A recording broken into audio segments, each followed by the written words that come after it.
I want to stand here at the top so that you can see me and I can see you. Because I'm going to be evangelizing your bank accounts right now. I want you to take out your bank card. Come on. Don't tell me you don't have your bank card with you. If you've got your phone and your banking app, just open it. Don't go into it, but just open it. And if you've got your wallet here, please take that out, because I'm going to be evangelizing these things.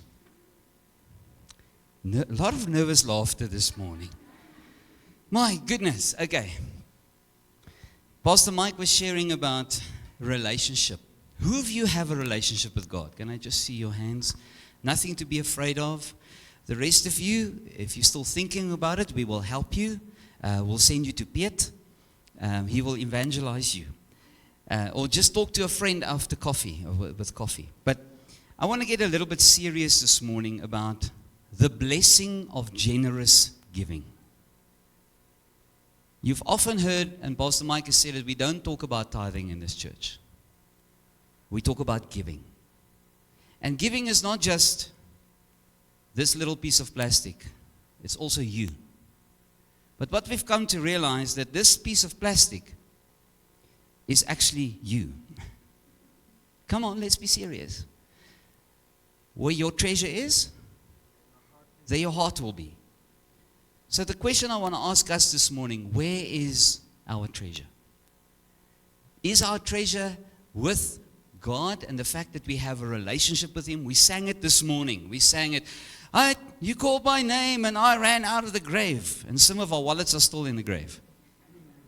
I'm serious. I was thinking about this in preparation for what I'm going to be sharing with you. We give everything to the Lord except this. Because what if? Just what if? So let's hear what the Word says about this. If you read 2 Corinthians chapter 9, verse 6 and 7, you know the scripture it's been read many, many times, but it says, whoever sows sparingly will also reap sparingly, and whoever sows generously will also reap generously. Each of you should give what you have decided in your heart to give, not reluctantly or under compulsion, as we heard again this morning. For God loves I want you to say that again. Are you cheerful in your giving? Or it's like, okay, now it's that time of the service, and I go through and okay, that's DSTV, that's the kids' school fees, that's the internet, that's the credit card. Oh, well, the credit card actually comes first, you know. Don't give God what is left. Give God what is right. Now, I want to challenge all of us. We need finances to run the ministry. And it's not just so that the pastor can buy a brand new car, which he will not do anyway. It is so that we can keep the lights on even when Eskom doesn't keep it on. It's not just that, it's also the fellowship being involved in the community. We are part of an organization called DIA. Have you ever heard about DIA? Divine Intervention Action. Have you heard about that? Where this church is involved with the people representing in the community. We go to the police station. We give them the gospel.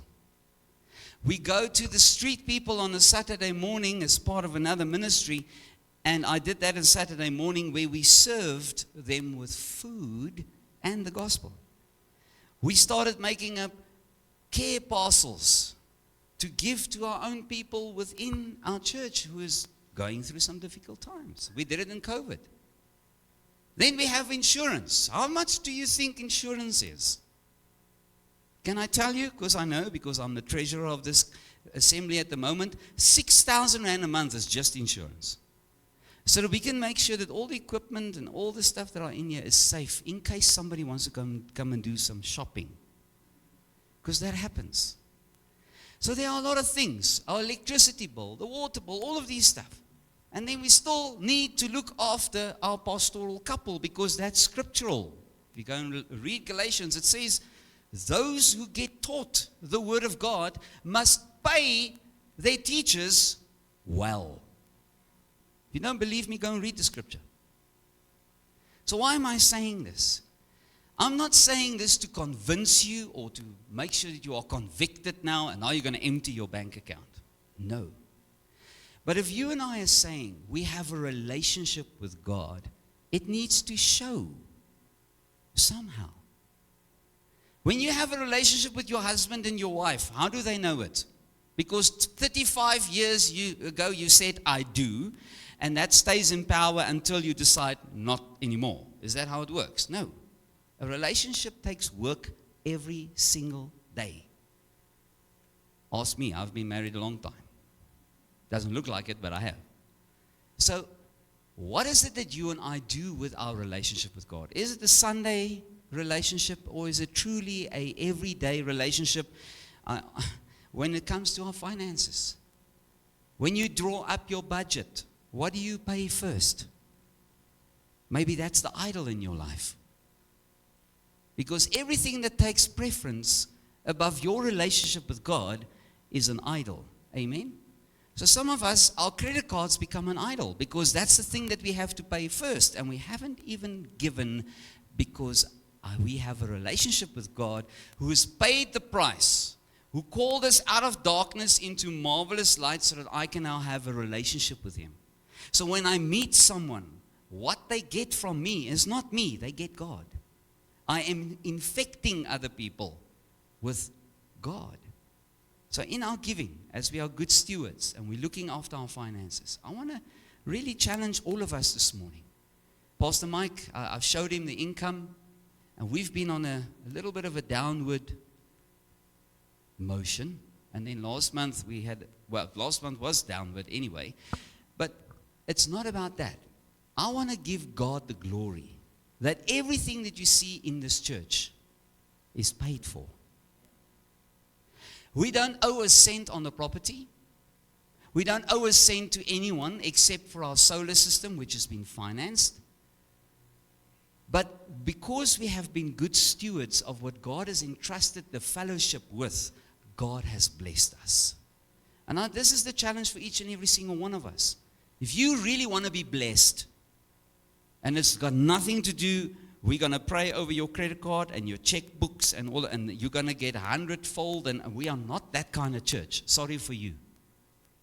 If you want to be blessed in your life, make sure that what you have been entrusted with, you are a good steward thereof. That includes your marriage. That includes your children. That includes the fact that you should stop at a red robot. Nee, pastor. And it's not because he didn't stop, it's because we were stopping and everybody else was not stopping. Hey, Mike. That's part of being a good steward, and that includes your and my money. I want to close with this. Many years ago, there was a gentleman that got baptized, not in this church, but somewhere else. And the pastor said to him, brother, whatever goes under the water belongs to God. It no longer belongs to you. You have now died and you are resurrected with Christ. So everything that goes under is dead, and everything that goes up is new life.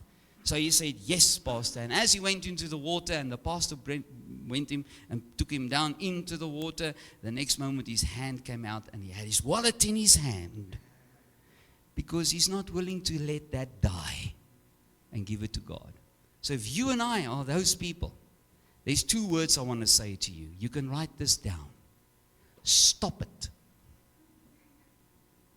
Let's give our all to God, because He gave everything that He had to us. So how do we give? In this church, you can give by giving your tithe or your giving in an envelope in the box. We've got Snap Scan against the wall. You can take a photo, scan the QR code, put in the amount.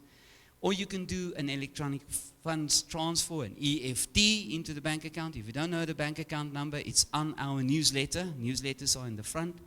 And also, so please make sure you can speak to me if you want the bank account details. I know it by heart. So it's important for us to give generously, because God has been giving to us generously. So before we go into a time of worship, remember, giving is also an act of our worship. Let's just take a moment and let's just pray. And take your wallet, take your bank card and keep it in your hand. Because we're going to pray. We're going to pray an evangelism prayer over our finances right now. Father, we thank you that everything we have belongs to you. Lord, when David built the temple, or wanted to build the temple, and Solomon brought all the people together, and they brought their riches and their gold and all the things. Lord, they just gave generously because you gave it all.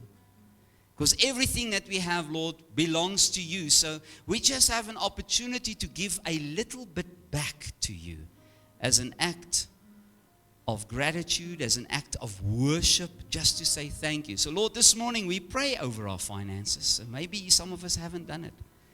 But Lord, I pray for each and every single one of us in this church that we will know in our hearts this morning what is it that we need to give.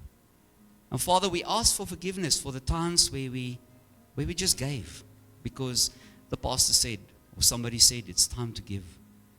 Lord, we want to sow seed that is alive because it's you that purpose it in our hearts to give.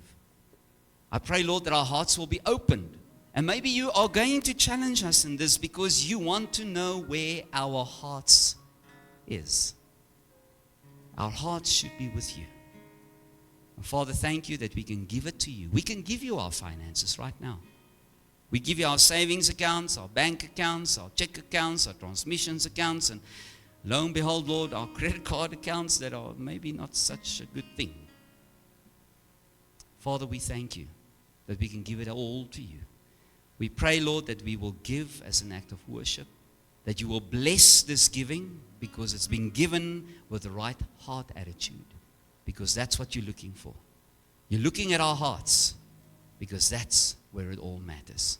We thank you for this time. In Jesus' name we pray. Amen.